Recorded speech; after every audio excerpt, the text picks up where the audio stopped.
이방 이방 민족이 원래 성전이 없어야 되는데 성전을 당연히 지키고 성전이 있음에 대한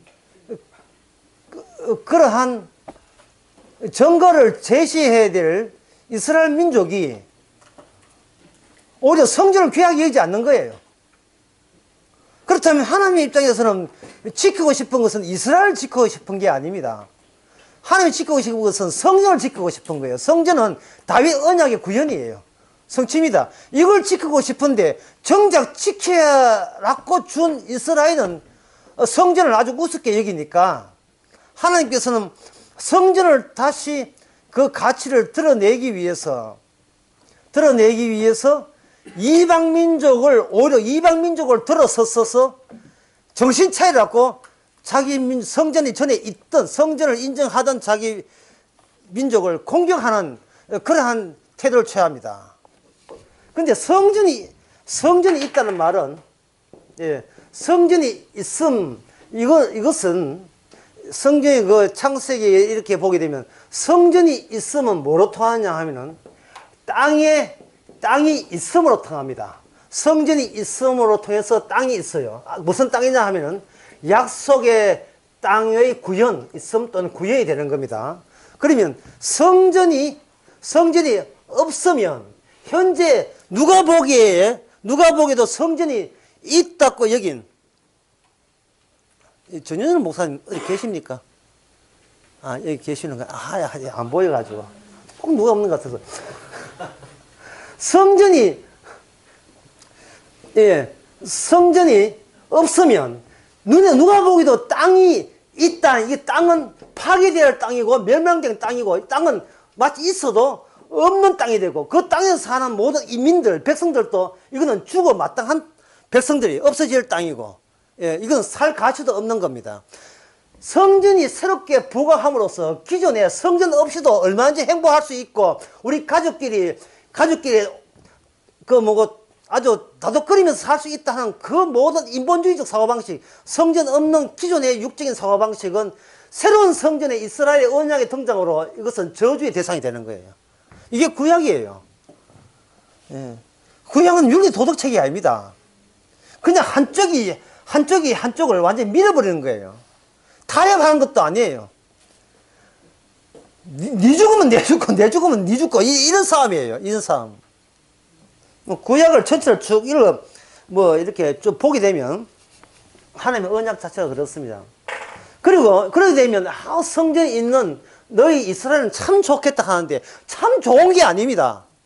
이 어른을 모시는 게 좋은 겁니까? 좋지요. 그런데 어른의 심성을 어떻게 다스려줍니까? 못 들어주잖아요. 성전이 있음에 대한 합당한 약속의 백성이 되지 못하면 가장 건전한 상태에서 싸그리 여기 포탈을 받아요. 예? 서울 이거는 성전전 미국 북한으로부터 이런 핵폭탄 멀리 있지만 이거는 아주 단거리로 공격받습니다. 만약에 그러면 성전이 있음을 인정하게 되면 이쪽에는 성전 없는 이방 나라가 이스라엘한테 공격당하고 유대나라한테 공격당해서 밀리게 되는 겁니다. 그래서 주님께서는 성전 이 다윗 언약의 구현을 위해서 밀고 땡기고 계속 가면서 성전의 이 의미를 밝히는데 그러면 성전의 의미가 뭐냐? 성전의 마지막은 어떤 모습이냐? 성전은 누가 계시는 거예요. 계시는 것을 뭐라고 하냐면 임재라고 합니다. 우리말로 해서 임재. 거기에 누가 계십니다. 거기에 누가 계신다는 것은 이 세상에 어떠한 자리, 산이나 강에서 주님을 만나는 것이 아니고 그 지정된 자리에서만 하나님과 인간을 만나게 해주겠다고 하나님 쪽에서 지정한 것이에요. 하나님 쪽에서 지정한 것입니다. 그러면 산에서 강에서 기도하면 이거 안 들어주십니까? 안 들어줘요. 그럼 어떻게 해야 되느냐?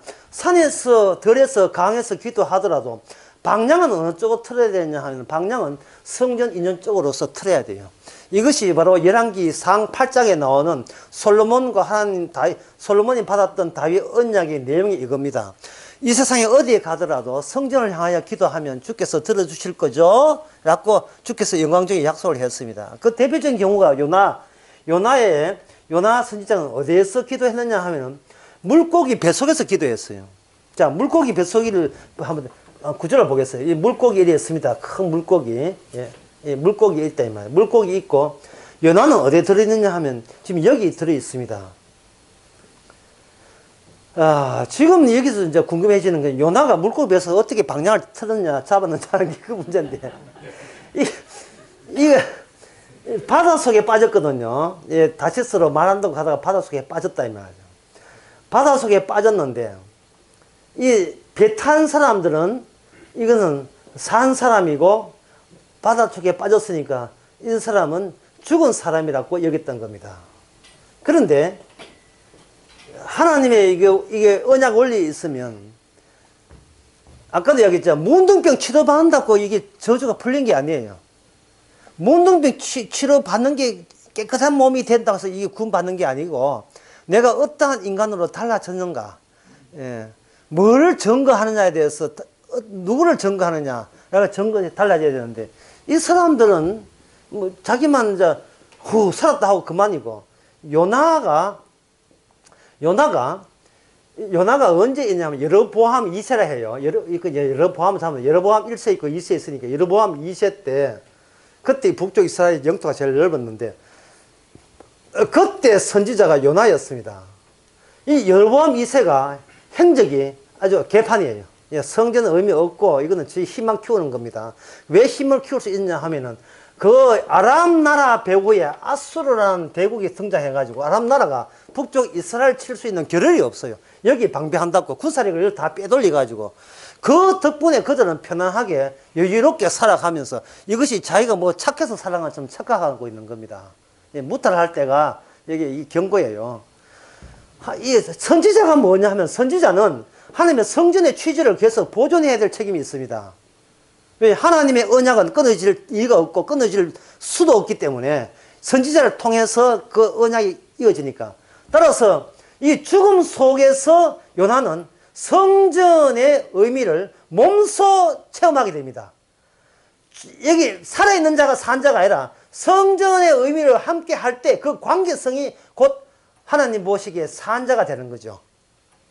그래서 나중에 물고기가 거기 배 타고 가야 될 그 곳을 잠수함 타고 간 게 돼요. 잠수함 타고. 위험하죠. 이것은 예상도 못한 겁니다. 하나님께서 요나를 살펴주기 위해서 한 게 아니고 기어이 선지자를 통해서 하나님의 언약에 대한 성실성은 여전히 변함이 없고 꾸준히 이어진다는 것을 이런 망나니 같은 요나를 통해서도 마음껏 보여주는 거예요. 인간은 실패했지만 언약은 실패하지 않는다는 그 원칙입니다. 예, 나는 예수의 피를 안 믿을 수 있지만 피의 효과는 여전한 거예요, 우리는. 그래서 니느웨 억지로 가가지고 니느웨 성에 가서 전하게 되는데 그렇게 됨으로써 니느웨 그 성 사람이 이 북쪽 이스라엘이 본받아야 될 하나의 모범적인 사례를 보여줍니다. 이게 뭐냐 하면 40일 지나면 심판받는다 하니까 그들이 회개해버려요. 우리가 잘못되었습니다. 회개해버렸습니다. 그러니까 이제 이게 요나 입장에서는 국수주의니까 자기 나라밖에 모르니까 너희들 이제 죽었어 하고 기다렸는데 안 죽어요. 오히려 잘 되고 있습니다. 누가 삐졌는가? 요나가 삐졌어요. 스스로 이제 자살할까지 삐졌습니다. 이래가지고는 하나님하고 이런 식으로는 일 못합니다. 예? 하청업체가 전혀 앞에 상품이 교환이 안 돼가지고, 서로 의견이 통하지 않는데 무슨 일을 하겠습니까? 저 삐져버린 거예요. 그럴 때 요나에 뭐가 포함되느냐? 바로 자기 나라만 주장하는 그런 이방적인 요소가 이미 요나에도 포함되어 있어서 요나를 깨우침으로 말미암아 다시 요나가 자기 나라 본국으로 돌아갔을 때 제대로 된 언약 위주의 성전 위주의 새로운 복음을 전할 수 있도록 하나님께서 이렇게 조치를 하신 것이 요나예요. 요나에게 문제가 있다는 것은 요나가 출신한 그 북이스라엘을 대변해서 요나가 지금 하나님과하고 정면으로 지금 마주한 겁니다. 인간에게 문제 있다는 것은 우리를 대표하는 예수님이 아버지 앞에서 버림받는 것, 그하고 똑같은 거예요. 자, 그렇다면 여기서 예, 하나님이 이제 이방 민족의 편에 서서 이스라엘을 공격합니다. 저 성경 열왕기하 1장 1절을 봅시다. 이제 진도 나가려나? 1장 1절이니까. 예, 거기 보면 이렇게 되어 있어요. 아합이 죽은 후에 모압이 이스라엘을 배반하였더라. 아합이 죽은 후에 모압이 이스라엘을 배반하였더라.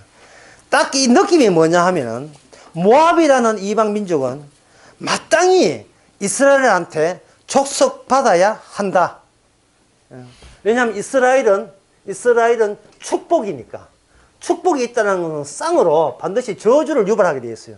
이스라엘이 축복이라면 다른 이스라엘이 성전에 없는 다른 나라는 뭐가 돼? 자동적으로 저주가 돼야 되고, 창세기 27장에 나오는 창세기 그 야곱의 언약에 의하면 반드시 축복된 자에게 저주받은 자가 종이 되어야 한다는 그 원칙을 하나님께서는 고수하게 됩니다.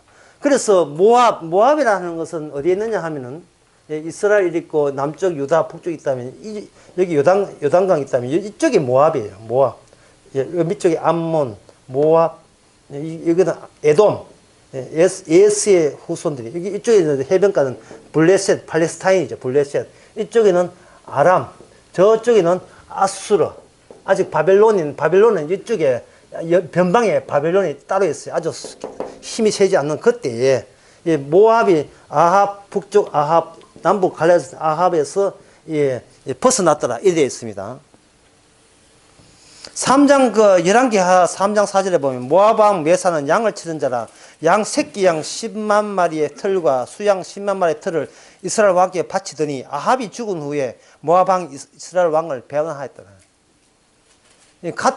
같은 성질의 나라거든요. 왜냐하면 하나님의 성전을 무시했으니까 네가 내한테 와 바치는데 이래거든요.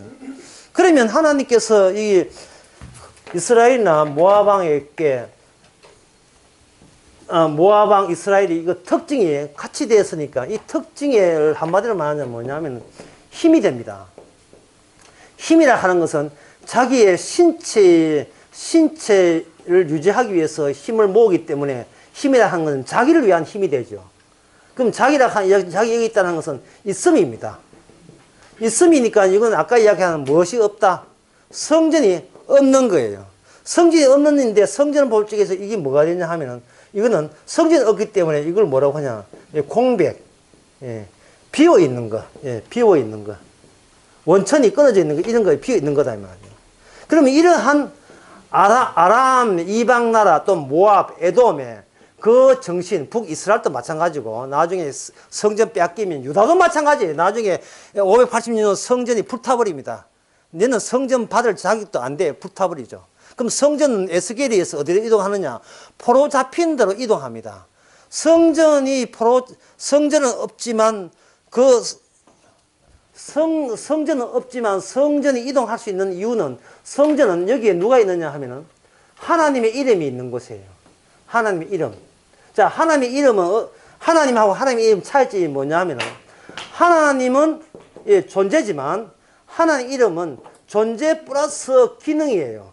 하나님의 이름은 존재에서 의논된 그 약속 또는 그 언약을 지상에 실현하는 실무적인 담당을 하는 기능이 바로 하나님의 이름입니다. 그래서 하나님은 항상 하나님의 기능을 통해서만 나타나고 그 뒤에 숨어 있기 때문에 하나님을 믿는 것은 우상이 되고 반드시 진짜 하나님은 주의 이름을 경유해야 하나님하고 하나가 되게 되어 있어요. 주의 이름. 주의 이름은 기능적이기 때문에 어때? 우상은 특징은 뭐냐? 그 자리에 고정되어 있어요. 하지만 주의 이름은 기능적이기 때문에 주의 이름에서 계속 활동을 하게 됩니다. 보통 우상은 내가 인간이 찾아가면 돼요. 하지만 주님의 이름은 기능이기 때문에 가만히 있어도 찾아오게 되어 있습니다. 찾아오게 되어 있어요. 찾아가는 것은 우상을 의식하고 찾아가기 때문에 찾아가봐야 소용없어요. 하나님 이름을 불러도 소용없습니다. 자, 찾아간다는 말은 뭐냐 하면, 내라는 인간이 주의 이름을 부르면서 찾아가게 되면, 그 주의 이름은 어디서 나온 거냐 하면, 나는 존재에서 나와는 기능이기 때문에, 주의 이름을 부를 때마다 주의 이름을 불렀던 나의 공로와 나의 업적을 내가 잊을 수가 없어요. 내가 주의 이름을 부르기 때문에 구원받았잖아. 내 공로 인정해 주세요. 이렇게 돼요. 그걸 가지고 이제 보통 교회에서는 상지어스를 들어갑니다. 째여! 째여! 째여! 요 주에 세 번인데 하나는 성부를 하는 거예요. 하나는 성자를 해서 성령을 하여 째여! 째여! 주님은 시끄럽다! 씨!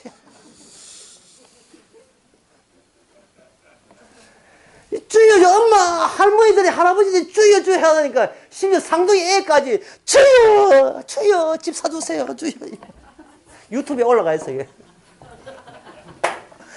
상둥이 애들까지 아무것도 모르는, 예, 10몇 개월 된 애까지, 주여, 주여, 막, 예, 할렐루야 하고 있어요. 자기 기능이죠, 자기 기능. 주님의 기능이 오게 되면, 우리가 이 공백에서 새로운 사건을 일으킵니다. 변화의 사건을 일으키죠. 내가 하는 모든 기능은 이게 차단되고 안 받는다는 겁니다. 네가 하는 기능, 전도, 헌금, 선교, 예배 참석, 성경 공부, 뭐 어떤 것도 받지 않은 거예요.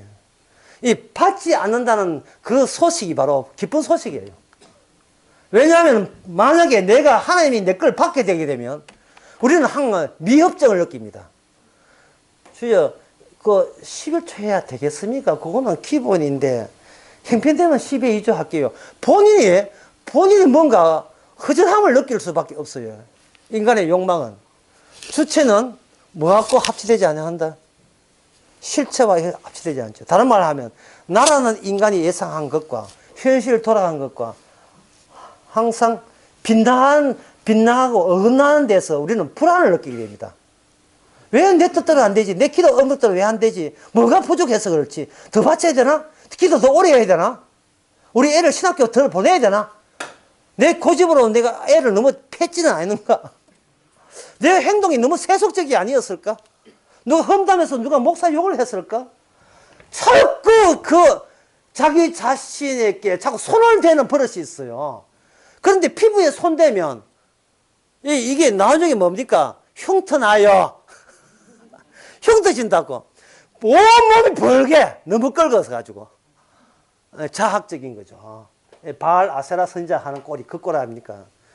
주님의 기능은 우리에게 찾아오게 되면 우리가 평소에 내 기능, 내 잘되기 위한 기능으로 살았다는 것을 그걸 유발시키고 폭로시켜주는 그러한 혜택을 주십니다. 니는 이것밖에 안 되잖아. 그게 바로 주의 기능을 막아서는 니도 모르는 본래적인 죄의 기능이다 하는 것을 우리에게 보여주게 됩니다. 예, 보여주게 되면 그것은 이미 주님의 기능이 있기 때문에 우리가 죄인 된 거죠. 그래서 이걸 간단히 십자가 앞에서 우리는 죄인됨을 밝혔을 때에 이 관계를 가지고 뭐라 하냐면 이 관계를 사랑, 믿음, 소망, 사랑, 제일은 사랑이다. 이 모든 것이 사랑에서 나온 거예요. 이런 관계, 이 관계를 가지고 요 건전서에서 이걸 가지고 은사, 다른 말로 하면 선물이라고 하고 이 선물의 특징이 뭐냐면 인간의 힘으로, 마귀의 힘으로 이게 안 끊어진다는 겁니다. 얼마나 질긴지 나이롱보다 더 적어요. 환난과 핍박과 공고와 격시나 위험이나 독감이나 뭐라도 주의 사랑에서 끊을 자가 없다. 예, 독감 비형 하나 그 집어넣으세요. 어떤 경우라도 끊어지지 않는다는 겁니다.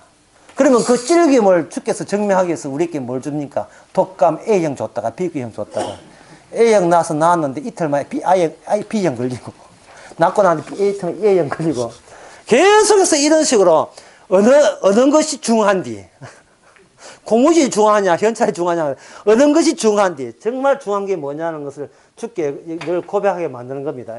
이게 주의 이름이라 하는 것은 성전에서 이 주의 이름이 있어요. 그런데 성전이 옮겨진다는 말은 누구만 옮기면 됩니까? 주의 이름이 자기 백성들과 옮기지면 되는 겁니다. 옮겨지면서 뭐가 바뀌느냐 하면은 약속이 바뀌어요. 하나님의 언약이 바뀌게 됩니다.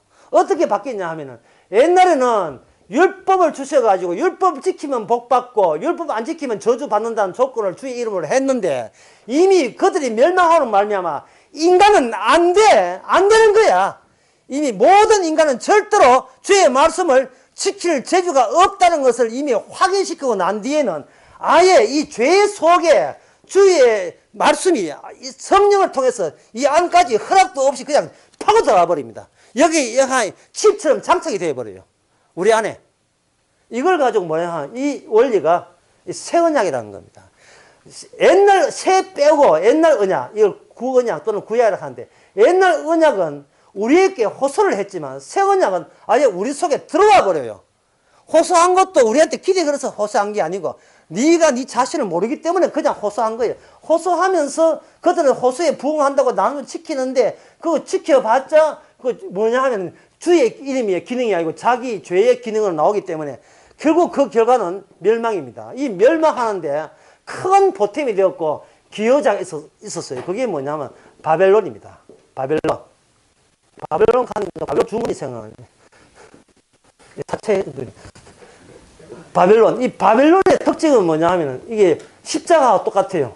특징이 뭐냐. 바벨론 중심으로 해서 모든 민족들, 모압, 암몬, 블레셋, 모든 것은 바벨론 정점에서 종합이 되고 그 위에 그 헬라, 바사, 헬라, 마케도니아, 그 다음에 로마, 그리고 지금 229의 모든 나라, 예, 평창 올림픽에 출품하는 그 모든 나라, 전부는 백날 해봐야 바벨론 제국의 긴, 우상의 긴 그림자에 불과합니다. 결국 이 전에 있는 나라와 새로운 나라, 애국부터 해가 애국 이집트보다 모든 나라는 하나로 정점에 서게 되면 통합이 되는데 바벨론은 나라로 통합이 됩니다.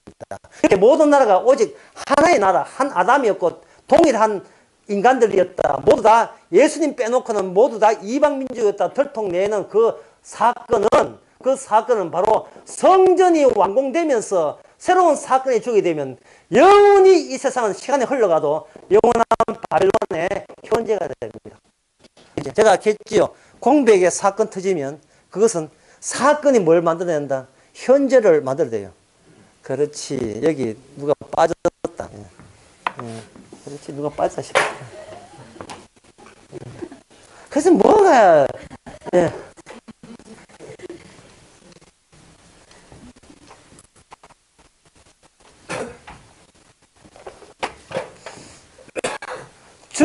그래서 의도적으로 주님께서는 바벨론에 잡혀가도록 주의 이름으로 자기 세워가는 겁니다. 이게 하나님께서 주시는 온실 효과지요. 예, 그냥 비닐하우스 속에 들어가게 하시는 겁니다. 이번엔 역대하를 한번 봅시다. 역시 왕에 관한 이야기들. 역대하 제일 마지막에 36장 12절. 36장 12절, 36장 21절. 저 오늘 강의 처음인데 누가 큰 소리 한번 읽어보세요. 역대하 36장 21절. 21절. 역대하 제일 마지막에 있어요.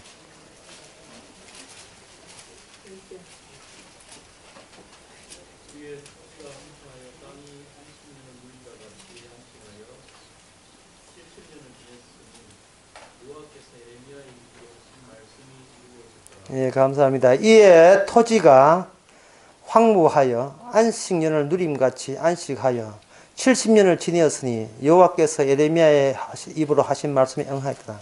이 토지라 하는 것은 세상 지구를 말한 게 아니고 약속의 땅을 말합니다. 그동안 하나님께서 굉장히 답답해 했다는 거예요. 약속이 약속대로 율법대로 시행되어야 될 그 땅이 아주 엉망이 되었으니까 이 언젠가 하면 이거 박가를 해야 됐어요. 완전히 디벼서 안식을 깨끗하게 하고 난 뒤에 그 땅에 들어가게 하는 거예요. 근데 그 땅이라 하는 것은 이미 새 언약의 입장에 되게 되면 성전이 그 완성을 보게 되면 여기서 새로운 시간과 새로운 공간이 출현되거든요. 그래서 이 서땅이라 하는 것은 이 지상의 마할 땅, 유황불을 받는 땅이 아니고 하늘에 말하는 새하늘과 새 땅을 두고 이야기하는 겁니다. 새로운 공간이에요. 새로운 공간이고 시간도 거기에서는 묵시적 영원히 지속되는 묵지적 시간으로 되는데 이 시간을 그냥 이런 시간이 있다 하면 또 사람들은 또 자이상 되겠죠. 그럼 또 상상하겠죠. 그래서 이건 상상하지 말고 실제로 팩트, 실제로 주어졌다는 것을 바로 예수님을 통해서 변화산을 통해서 모세하고 엘리야하고 같은 동급으로 같이 살아요. 엘리야는 800년경, BC 800년경, 모세는 BC 1400년경. 1400년경. 무려 이 두 선배 후배 차이가 600년인데 예수님하고 창세전에 예수님하고 전부 다 같이 있어요. 예. 같이 있습니다. 그것도 모르고 베드로는 지가 빌라 좋아하는 거죠. 빌라 세 채 지어드리겠습니다. 뭐 여기서 삽시다 하고 뭐 키상 땅을 막 땡기는데 주님께서 살려고 오신 게 아니잖아요. 새로운 땅으로 갈아치우기 위해서 하는 겁니다. 성전이 완성되는 그 세계와 그리고 멸망해야 될 그 세계는 같이 묶어버립니다. 이쪽은 바벨론, 하나의 도성에 소속되어 있는 다 같이 멸망할 바벨론, 이쪽은 하나님의 천국. 천국인데 이 세상, 이 바벨론 세상은 여기에 비해서 뭐가 되냐? 음녀. 예. 음녀라는 것은 무슨 뜻이냐면 진정한 신부에 대해서 신부를 배는 그런 나쁜 여자한 뜻이에요. 주님의 교회에 대해서 대적대 관계를 갖고 있는 음녀 일괄적으로 이들은 유황불로 들어가는 겁니다. 그게 바로 역대하에 나오잖아요. 그러면 열왕기하도 마찬가지고 하나님의 모든 계획은 인간들 보기에 그렇게 요란스러워도 아무 차질 없이 오히려 그 요란스러운 과정을 겪어서 더 치밀하고 더 분명하게 더 확실하게 점점 더 현실에 가까이 이거 진행되고 있었던 겁니다. 그러면 열왕기화를 통해서 우리가 알 수 있는 것은 도대체 이렇게 언약이 바뀌고 이스라엘 백성들이 쫓겨나고 하는 그 원인을 다시 한번 보자는 거예요. 그 원인을 보게 되면 인간들이 뭘 원했냐 하면은 왕을 원했는 거예요. 그런데 하나님께서는 왕을 처음부터 하나님의 왕 되었으면 왕이 필요치 않은 거예요. 그것은 내 당에서 했기 때문에 여기서 하지 않겠습니다만 왕이라 하는 것은 인물이 아니고 왕이라 하는 자리입니다. 어떤 자리? 인물이 아니고 자리인데 왕이라 하는 것은 하나님의 왕됨에 언약을 실현할 수 있는 그 자리, 그 지위, 그 지위가 왕의 자리이기 때문에 요 기능에 합한 주의 이름에 기능에 합한 사람이 와서 자리에 앉았는데 사울 했다. 처음에 했다 싶었는데 이게 아니니까 다윗으로 바꾸고 다윗이 하면 이것도 마찬가지고 계속 이 자리 한 분이 누구냐를 계속 보는데 그 다윗의 자손으로 예수님이 이 자리에 한 존재가 되게 되면 왕의 기능은 완성이 되면서 언약은 모든 것이 종결되는 겁니다. 이런 식으로 이제 쭉 진행되는 거예요. 그렇다면 이것이 하나님의 계획이라면 결국 여기서 제가 하고 싶은 것은 하나님 예수님 빼놓고는 모든 나라가 뭐가 된다? 이스라엘 모든 나라가 이방 민족이 될 수밖에 없어요. 모두가 이방 민족입니다.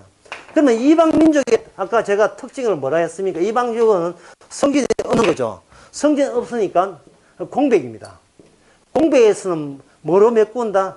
신체를 메꾸고 신체는 뭘 요구한다? 힘을 요구하고 힘을 더 키우기 위해서는 그들은 왕을 찾았던 겁니다. 내한테 힘을 보태줄 수 있는 왕.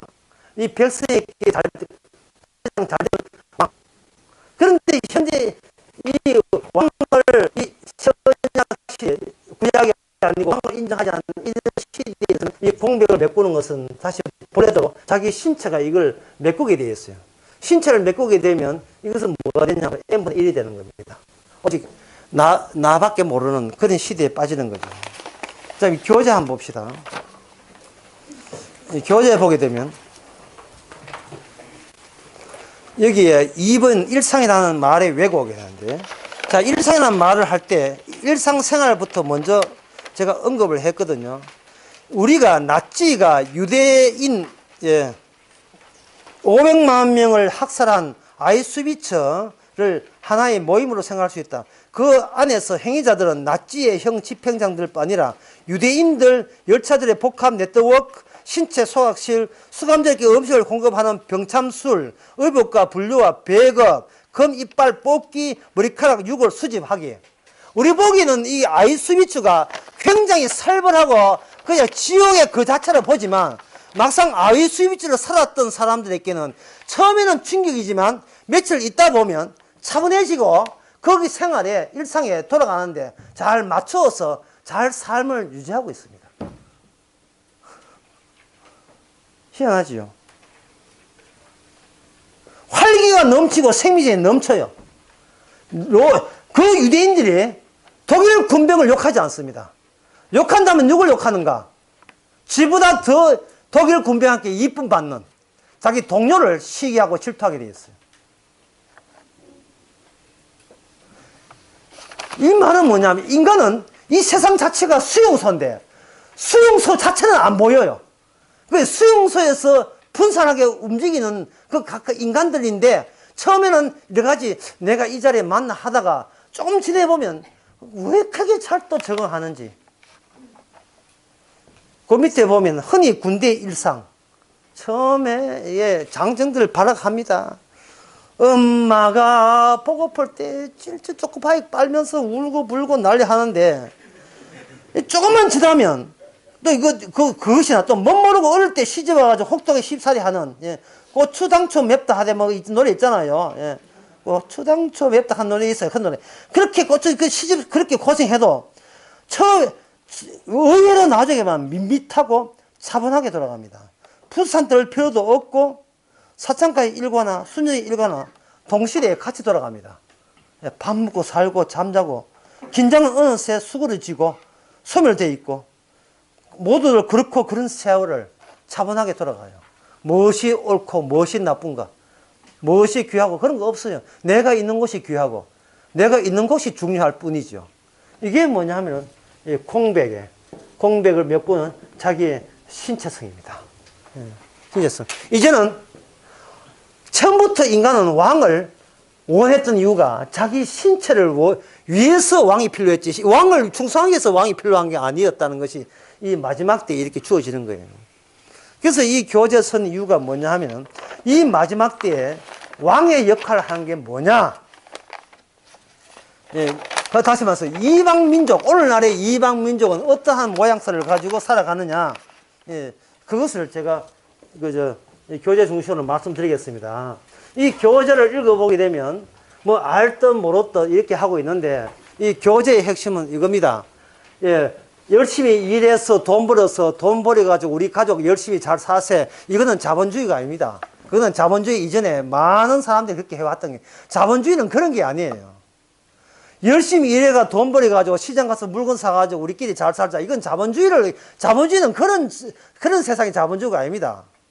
자본주의는 소비하기 위해서 돈을 버는 게 아니고 돈을 일단 벌어놓고 그 다음에 어떻게 소비할 것이냐는 그때 뒤에 가서 결정하는 거예요. 그 결정할 때 물건을 구입하기 위해서 돈을 쓰는 게 아니고 그 물건을 구입하면서 다시 돈을 재생산할 수 있는가를 가장 우선적으로 고려해서 돈을 쓰게 돼 있어요. 아껴가면서 먹을 거 안 먹고 살 것 안 살고 밥도 그냥 아껴가면서 천국이라 사 먹고 김밥 천국 그것도 올랐답니다. 그러니까 사면서 계속 뭘 모으냐 하면 돈을 계속 모으는 거예요. 돈을 계속 모으는 겁니다. 이건 본인이 빠져나올 네트워크가 아니에요. 어떤 물건을 소비할 때 그림이 좋아서 사는 게 아닙니다. 이 그림이 다음에 더 많은 이윤이라는 재생산을 남길 경우에만 이 그림을 사는 거예요. 10억 주고 20억 주고 사는 겁니다. 화가가 누군지를 몰라요. 마티스가 누군지 세잔느가 누군지 몰라요. 무조건 돈 된다 하니까 그냥 경매 부채가 사는 겁니다. 집을 살렸고 세수가 또 우리가 또 열심히 사용해가지고 발펴먹고 우리가 마음대로 내 집에서 살고 싶어. 이거는 처음에 첫 집 살 때 그렇고 그 다음에 집 살 때는 돈 되는 집인지 투자 가치가 있는지 신동대 있는 사집에 사면 안 돼요. 동탄은 안 돼요. 안 돼요.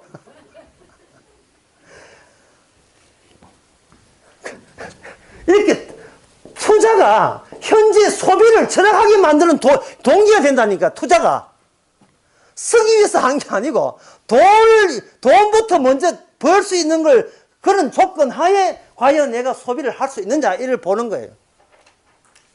인간이 왜 그렇게 변했어요?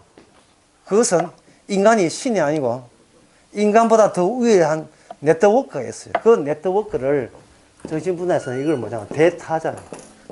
타자가 남, 큰 남, 큰 형님이죠. 큰 남, 대타자. 이 대타자는 뭐냐, 신을 대신한 건데, 뭐가 신이냐? 네트워크 자체가 신이에요. 네트워크 자체가 신이어서 이 네트워크에서 못 벗어납니다.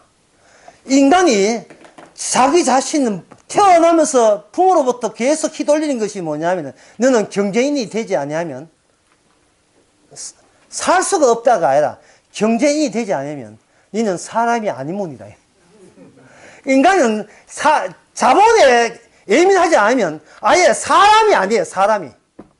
교회 목회를 하든 간에 목사를 하든 간에 농사를 짓든 간에 모든 것이 자본 네트워크에 어떻게 내가 한 발을 끼어들 수 있느냐, 그러한 자질과 능력이 있느냐로 결정하는 거예요. 있느냐로. 공무를 하든 뭘 하든 간에, 교사를 하든지 뭐 간에 이 자본 네트워크를 부정하고서는 이 세상 사람이 아닙니다. 어떻게 해서 세상이 그렇게 달라졌는가? 거기서 설명이 뭐냐면 2번 일상이라는 말의 왜곡, 그 내용이에요. 왜 그렇게 인간이 괴물이 될 수밖에, 우리가 과연 인간인가, 괴물이 될 수밖에 없는가? 그게, 인간은 무에서 신체가 있으니까 뭘 집었는가? 노동을 집어였습니다. 모든 인간 노동자예요. 사실 모든 인간은 창녀다 이 말입니다. 몸 팔아서 산다 이 말입니다. 창녀. 모든 인간 노동자인데, 그 노동을 해서 자기 몸 팔아서 뭘 얻느냐 하면 사유재산을 확보합니다. 이게 문제예요. 사유재산을 확보합니다. 사유재산을 확보할 때 이렇게 패턴이 좁게 되면 요거는 내 거라고 했죠. 내 것. 내 것. 내 거라고 여기게 되면 내 것이라고 여기는 그것이 막상 시장에 내다 팔게 되면 내가 생각한 내 것에 대한 가치를 남들이 알아주지를 않죠. 뭐라고 하냐면 한물 같습니다. 한물 같습니다. 제가 20년 전에 노동에 관한 책들을 많이 봤는데요. 뭐 데모하려고 본 건 아니고 데모를 왜 하느냐를 알기 위해서 책을 봤어요. 무엇이 그래 불만인데 데모를 하느냐, 촛불 집회하냐, 그걸 알기 위해서 노동책을 많이 봤는데, 그 노동책을 보니까 이것과 관련되어 있어요. 뭐냐면 어떤 여공이 반도체 회사에 입사를 했는데, 그래서 한 3년간 4년간 일하면서 그 회사의 설비에 맞는 그런 기술들을 습득을 했어요. 습득을 했는데 하고 난 뒤에 옆에 있는 공장에서 숙련공 뽑는다 해가지고 그거 지원해가지고 여기서 120만 원 주는 거 거기서 140만 원 준다고 20만 원 준다고 오라 해서 갔어요. 가고 난 뒤에 뭐라고 하냐면 그 회사에서 그 설비 그 프레임을 새로 바꾸기 때문에 네가 알고 있는 노동의 기술은 이미 한물은 간 거라는 거예요. 한물 가서 우리 공장에는 안 맞는다는 거예요. 그 여공 쫓겨나가지고 데모해요. 누구한테 데모합니까? 누구한테 데모할 건데? 왜 산업 환경 바뀐 것을 미처 왜 대처를 못 했느냐 말이죠. 그러면 산업 환경 바뀐 걸 대처하려면 새로운 공장에서 필요한 노동의 질이 어떤 것인지를 미리 공부를 하든지 해야 되는데, 일한다고 공부할 시간이 어디 있습니까? 그러면 이건 뭐냐면 필요할 때 쓰다가 필요 없으면 갖다 버리는 그런 소모품이냐? 소모품이다. 왜? 내가 왜 소모품이냐? 그건 너한테는 소모품이 아닌데 이 돌아가는 네트워크한테는 소모품이 되는 거예요. 한물 갖다고. 그럼 누구한테 데모해야 돼요? 예? 또 문재인한테 더 잘 들 거예요. 너 항의를 누구한테 국회의원에 해야 될 겁니까? 누구한테 해야 될 거예요? 항의할 자가 없어요. 왜냐하면 본인이 알고 있는 패턴 내에서 이 네트워크가 자기의 대타자 신이거든요. 그동안 그 신에 맞춰서 본인은 신에 충성하고 복종해서 온 신의 백성으로 살았다 온 겁니다. 네트워크 이 신이 자기가 왕이었고 자기는 거기에 신하였어, 종이었어요. 네트워크가 이게 바뀔 줄이야. 저는 바뀌어버리면 자기는 살 수가 없는 겁니다. 촌에서 농사 짓다가 손아서 농사 짓다가 서울에서 성공했던 소리도 없고, 무조건, 예, 짐 사는 거. 그 짐은 뭐라 하네. 뭐, 담보집이라 하는가? 뭐, 하여튼, 이게 짐을 사가지고, 서울역에 딱 내리자마자, 자, 여기 뭐, 오라이 할 사람, 오라이. 오라이, 사장 할 사람, 사장. 이게 1970년대에 영자의 정선시대에 나온 영화의 내용이 있어요. 여기 가방 공장 갈 사람들. 차 타고 가게 되면 숙식 제공하고, 촌에서 받은, 촌에 보던 그 수입보다 많아져. 그래가지고 절약해가 반텀 이상은 촌에 효도 한답시고 또 촌에 보내고 자기는 그거 가지고 생활하면서 살아가는 그 모습이 연복수가 주연했던 영자의 정선시대고, 연복수는 지금 어디서 사는지 그 소식도 없고, 내가 알 필요도 없고, 미국 이민 갔다 소식이 듣는데.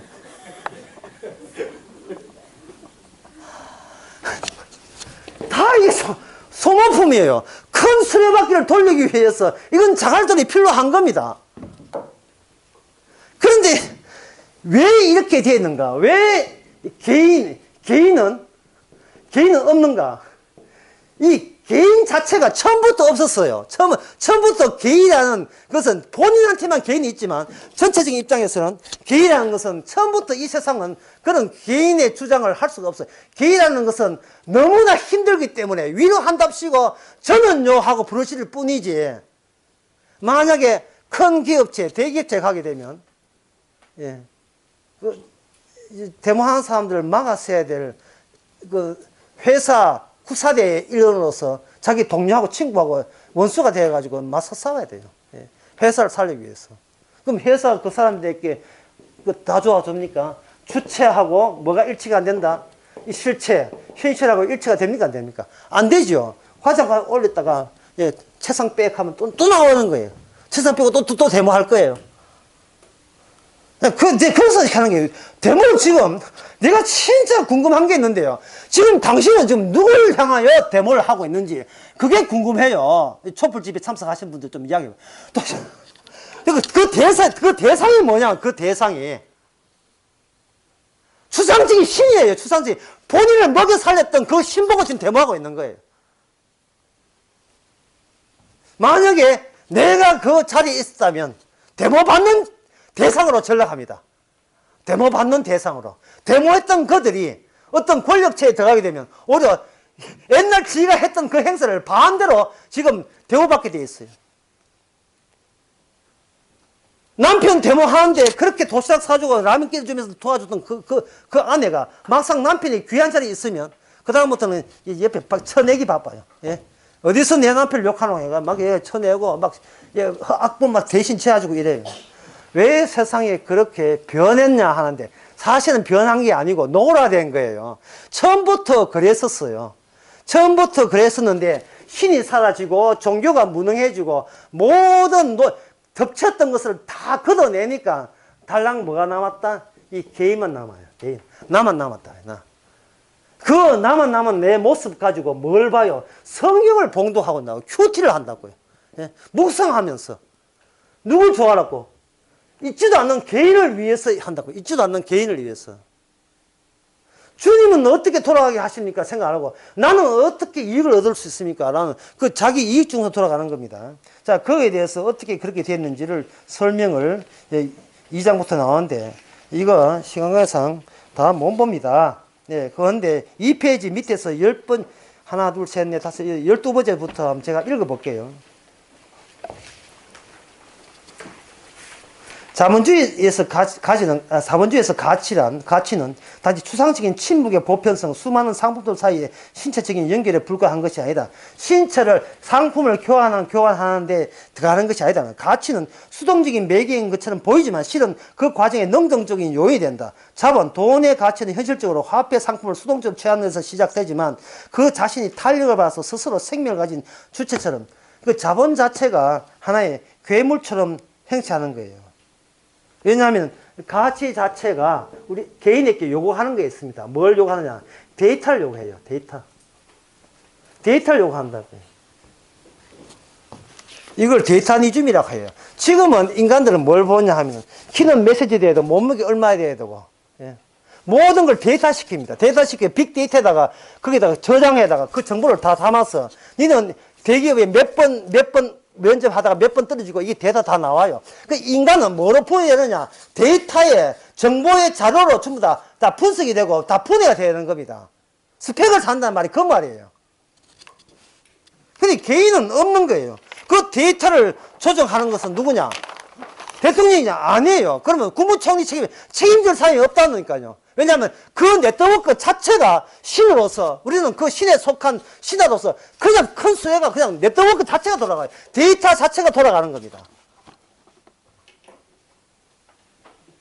항의할 주체가 없으니까 항의를 누구 하느냐? 그 데이터가 요구하는, 사회가 요구하는데 부응하지 못한 자기 자신에 대해서 자기가 자책하고 질책을 하게 돼요. 그러니까 뭐냐 하면 갈수록 우울증 환자가 늘어나는 겁니다. 이 못난 놈! 자기 자신 보고 못났다는 거예요. 니는 머리가 그밖에 안 돌아가는 이 못난 놈!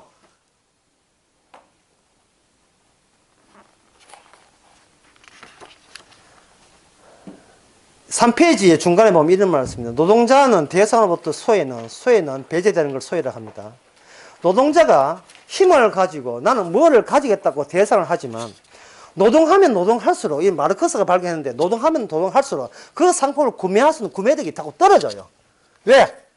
그것이 내가 필요한 건 남들이 필요하니까 처음에 그 상품이 사용하는 사용 가치는 이게 50이라면 시장에서 귀하다 보니까 이게 100으로 올려가지고 그 50까지는 100을 구매할 수가 없어요. 나는 서울의 강남에 있는 복층 아파트에 제일 꼭대기에 그 아파트 살고 싶다. 니만 살고 나도 살고 싶다. 그 한 평이 얼마인데 평당 10만 원 해가지고 35평이니까 350만 원 주고 사고 싶다. 라는 꿈 같은 이야기 있어요.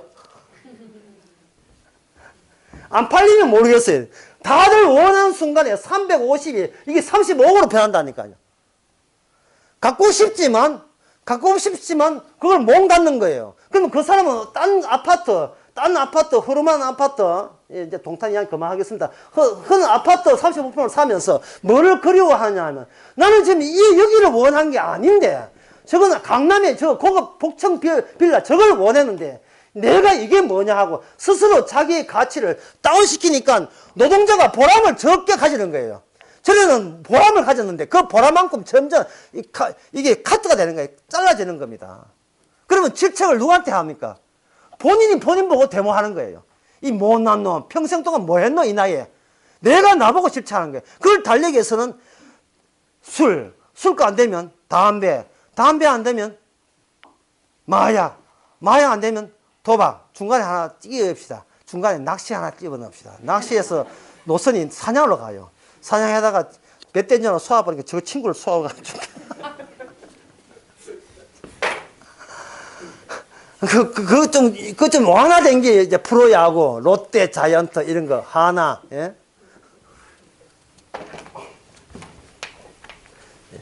기아 타이즈 이런 거, 삼성 라이온즈, 예. 이제 좀 완화된 순화된 걸 본인이 감당이 안 됩니다. 이 현지 사회에서. 아이고 산으로 가면 되지. 산에 가면 올장은 내려와야 될 거 아닙니까? 약초캐가 갔는데 약초캐에서 10만 받았는데 다음에 가니 5만 원밖에 안 쳐주는데 벌써 이거는 지산도 여해가 아니에요. 모든 산하 천하가, 예? 모든 천하가 자본주의 속에 다 있어요. 햇살, 바람, 그리고 사랑. 이 모든 게 무슨 소리인지 모르죠. 노래 제목입니다. 김종기 불렀던 노래. 모든 게 아름다웠던 별, 바람, 햇살, 그리고 사랑마저도 전부 다 자본주의의 수레바퀴에 통용되는 겁니다. 내가 그걸 가지려면 그만큼 노동을 더 해줘야, 예, 옛날 알던 그 햇살, 옛날 아는 바람, 예, 옛날 아는 그러한 별, 그것도 뭔가 배가 부에 뭐가 들어야 별이지. 고픈데 무슨 별이 나오겠습니까? 사랑도 마찬가지고. 이거 누구한테 데모할 거예요? 누구한테 책임질 겁니까? 내가 책임지겠다는 그 사람이 수상합니다. 그래서 경제라 하는 것은 뭐냐 하면 생산할수록 더욱더 소비할 수 있는 가능성은 적어지고, 그 다음에 아까도 이야기한 노동 현장이 바꿈으로 말미암아 제가 갖고 있는 이 노하우 전문직이 아무짝도 소용없게 되고, 따라서 질이 떨어지는 기술 적은데도 몰리게 되고, 거기에 경쟁력이 심하고 육체적인 고통은 더 강화되고, 이게 뭐가 문제냐? 여전히 그러면서도 이 개인주의에서 빠져나갈 수 없다는 거예요. 결론이 뭐냐? 내가 날 안 낳아준다는 게 결론이에요. 그래서 다시 한번 강조합니다. 제발 여러분 자신을 놔주세요. 자본주의든 무슨 개인주의든 전부 다 그것도 하나님의 언약을 이루기 위해서 꼭 필요한 하나님의 조치입니다. 너 없지? 성전 없지? 너 이방인이지? 너는 죽어도 마땅한 거야. 하나님 우리의 죄를 주께서는 지금도 원료로서, 주님의 의를 이루는 원료로서 지금도 찾고 있습니다. 비싸게 받기 전에 비싸게 너무 떠대지 마시고 헐값에 주님한테 넘깁시다. 넘기고 우리는 저녁에 먹으면 되니까.